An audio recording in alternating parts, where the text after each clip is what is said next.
And then the final drive, very awful.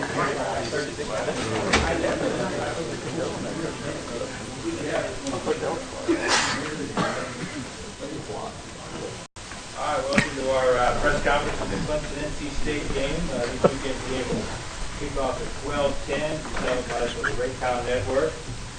Yesterday was announced the Clemson Florida State game will be an 8 o'clock start in Tallahassee on the 13th, televised by ABC.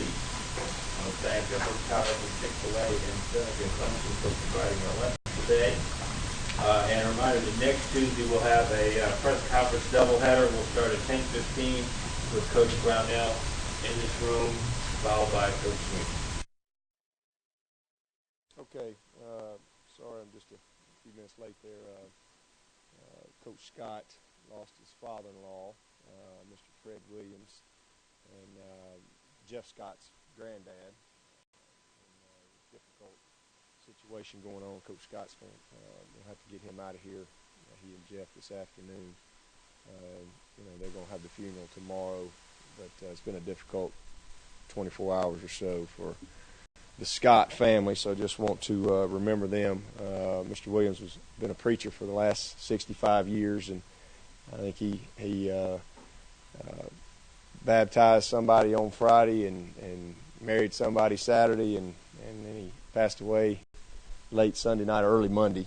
But so difficult time for the Scott family. I think Brad and Daryl have been married about 35 years, and so I think about my own relationship with my father-in-law. I've known him since I was 9, and it's a difficult thing. So just remember them in your thoughts and prayers, and we'll cover for them until hopefully we can get them back on Thursday. So kind of rally together there. But NC State is a big challenge this week. They're a hot team. 6-2, playing very well on both sides of the ball, and we'll have to really do a super job starting with defending their offense.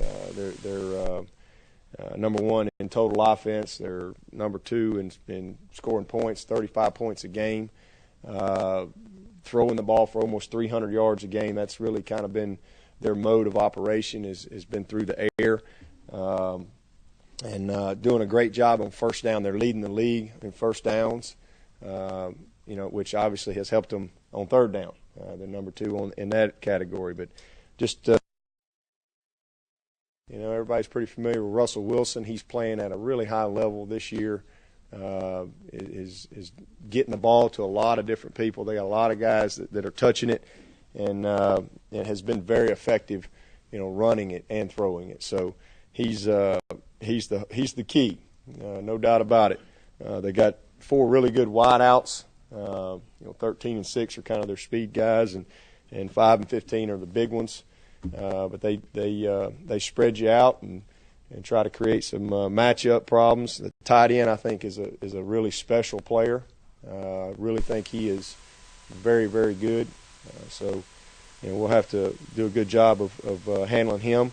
I think 47 is a good player, the fullback. I mean, they move him around. They do some different things. He's in the eye. They offset him. They'll line him up. Sometimes they'll get in their 21 personnel, and they'll spread out just like they're in 11. So it's he's a good guy that you gotta account for as well. And then at running back, 33 has got really good vision. He's a true freshman. It looks like he's going to be a really promising player for NC State.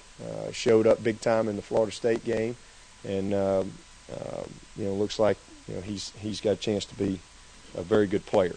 29 has also been a good player. He's coming off a concussion. Not really sure right now of his status, but he's the other guy that you'll see in there for them offensively. Defensively, they're playing very well, playing confident. They're really playing hard. I think there's an obvious influence of Coach Tenuta, who we're very familiar with from his days at Georgia Tech, and especially in some of their pressure packages that they've implemented. I think he's had a nice impact on their defense. But they've got 24 sacks. They're doing a good job of getting to the quarterback. 56 he's kind of like Russell Wilson. 56 is a big time special player at linebacker. Shows up, playing at a high level with a lot of intensity, and that's just kind of, I think has lifted their whole defense up emotionally. It's obvious when you watch them on film. 42 is a good player. All their defensive line is back. Their starters are gone. I don't think any of these guys were starting, but they all played against us last year, and they all played a lot. So we're very familiar, with the exception of number 97. He was a guy that I think he transferred in from Northeastern. They canceled football, and so he was able to come right in, and he's starting for them and doing a good job. So they've got some depth up front. The secondary, they're young. They started 3 freshmen last year, and so those 3 guys are back, and they're sophomores now. And then number 1 is a true freshman starting at corner for them. So 3 sophomores and a freshman in the secondary, but again playing very well.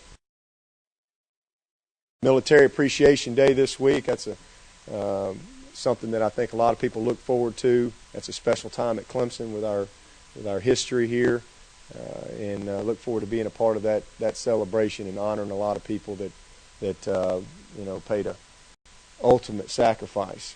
And that's always a great thing to be a part of here at Clemson, and I look forward to it, especially now that we've got the Scroll of Honor in place, and had the opportunity to take our team back during camp, to take them up there to the Scroll of Honor. And Colonel Sandy Edge, he came over and gave a nice presentation to them, just so the team understands why it's Memorial Stadium and what that's all about. And we talked about several of the individual names that are on that scroll, and it was a really neat thing back during camp, and I think gave them a different perspective. So look forward to being a part of that this week, getting back out on the field. That's a good thing, obviously coming off a disappointing loss. And but thank goodness we got an opportunity to line back up this week and hopefully play better. And with that, I'll take whatever questions you got. Could you talk about Kyle and Taj and where you are with that? Taj told us that you had a conversation yesterday. Yeah, I meet with those guys every week. I'm always talking to the players, and Kyle did not play well at Boston College. I think that was probably pretty obvious. Did not have a very good game, but as I said earlier, we'll make it real clear. Kyle Parker's not the reason we've lost 4 ball games. Far from it. He's not the reason we lost at Auburn. He did not play very well the first half of the Miami game. And, in fact, I told Billy at halftime, hey, he's got 1 series, and if he don't play well, we're making a change. And he played great the second half. I mean, lit it up, put us in position to win the game. And then we go up to North Carolina. He was the offensive player of the game. And we come back here to the Maryland game, and he played good. Had 6 drop balls. We still won the game, but we had 6 drops. And then the Georgia Tech game, heck, we don't win that game without Kyle Parker. He played outstanding. And I thought it was his best game of the year. And, we go up to Ball Scott. So he's had 1 bad game. And, get amnesia, and that's just a part of it. You want to fire the quarterback. And, Kyle Parker is a very good player. And, I expect him to come back. Now, he's got to perform better. If he doesn't, he ain't going to be in there. It's just that simple. But, this guy is laid it on the line for Clemson, and he'll have the opportunity to get back out there this Saturday and play well. Our season, has been disappointing, obviously, especially with the way we've lost, and it's not really one thing. It's not really one thing that you can just say. It's kind of been some different things, and but our guys continue to battle. They continue to compete. And they're trying to win. Taj Boyd, you bring up. Taj is a guy that I do think that we need to try to play. We need to try to, over the remainder of the season here, I think you can expect to see him, playing. And we've got to get him in there, to make sure that we're continuing to develop him. At this point, I had really hoped, to be honest with you, that things would have been a little bit differently as far as the way some of the games had gone. But we've been living and dying on every play, it seems like. And Kyle Parker gives us the best chance to win right now. And I'm about winning right now. That's what I want to do. I want to beat NC State. And Kyle Parker gives us the best chance to win today. And there's no question about that. And Taj Boyd is gotten better every single week. He's really developing. I'm so excited about the future with Taj. I'm excited about the weapons that we're going to have around him. Some of them are redshirting. Some of them are coming in through the recruiting process.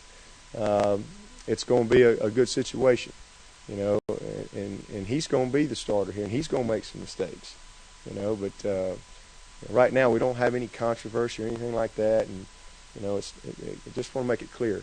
Kyle Parker has represented Clemson in a very first-class way for 3 years in 2 sports. And, this guy loves Clemson. He loves his teammates. I'm not going to let one game or maybe the season that hadn't gone the way we want to change that. And it shouldn't change that for anybody out there.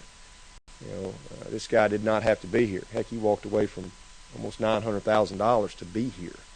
So, for anybody to question his commitment or anything like that, they're off their rocker. This guy is a big-time competitor. And again, didn't play well up there, and he'll have to play better, and he knows that. And that's where we are. You do a running back with Ellington being out, where you kind of use McDowell with Harper kind of in the same mix. Yeah, be Rod's opportunity. This is his chance to step up and show that he can. He's ready. He's a freshman. He's a redshirt freshman, and he's practiced hard and gotten better, and he's still got some growing up to do. But he's a very talented back. That's why we recruited him here, and his opportunity is now. So that's kind of how it is. I tell these guys all the time, prepare for your opportunity, because you just don't ever know. And that's kind of what I've told Taj. Hey, you prepare. You got to be ready to be the starter. You got to be ready to go in, the second play of the game, or the third series, the start. Hey, you don't know. Anything can happen in a game. So that's how you have to prepare. And hopefully Rod has mentally been doing that, and he'll respond well. So had a good practice last night. He's excited about it, as most young people would be. I mean, these guys love playing football, so he's going to get an opportunity to play, and it's a challenge to Jamie too, to step up and take his game to another level. So we're losing a very, very good player, and we've got to pick up the slack. Barnes will be third back. So your conversation with Taj was no different than it was in previous weeks, or did you talk to him in terms of you will be playing more the last 4 games? No, it's my conversation with Taj has been, you got to prepare every week. I did tell him that just like I just told you, I think that we've got to try to, he's ready. We got to try to get him in there, and force the issue a little bit. And again, really hope that we would have had some different scenarios present themselves, but it just hadn't worked out that way. And so where we are right now, we got 4 games left, and we need to continue to prepare very hard in practice, continue to see that growth and maturity that we've seen from him, because he's really done a good job. But we got to try to get him some time in the game somehow and be creative with that, and that's what we'll do. 2 things. One is that you haven't determined when that would be at what juncture in the game, and that'll be by field perhaps, or score. That'll be head coach's decision. And will he get reps with the first team and all this week, and how would you break it? No, Kyle's the starter. He'll continue to rep the way we have. We may slip Taj in there a little bit here and there just to get him some snaps with our first team center and things like that. But he works with those. He's guys roll and things like that. He's worked with Ellington. He's worked with Harper. He's worked with the receivers. So, but the biggest thing is maybe some snaps with Dalton. But no, we're not. We gotta continue to. That's what we got to do. But we got a good player that I think has the potential to be a great player as his opportunity arises, and it's important that we get him some chances.